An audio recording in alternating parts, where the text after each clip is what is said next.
एकदम साफ सुथरा आदमी है, इसे बोले कि गुड़िया चांद के अजरिया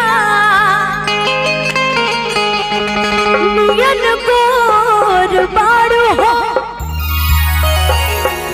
कि गुड़िया चांद के अजरिया नियन गोर बारू हो,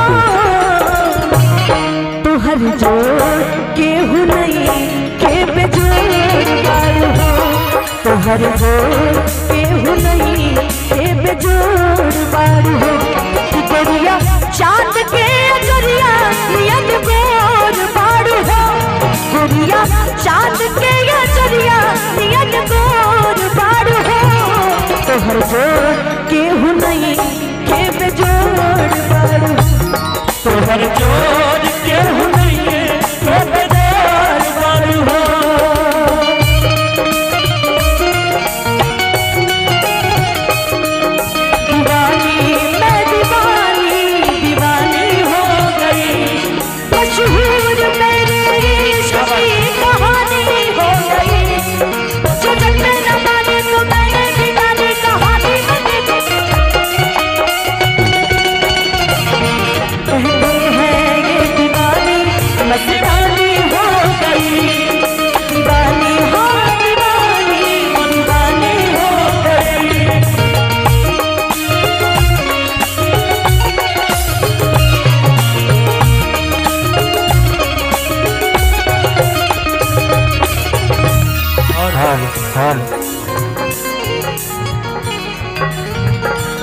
तोहर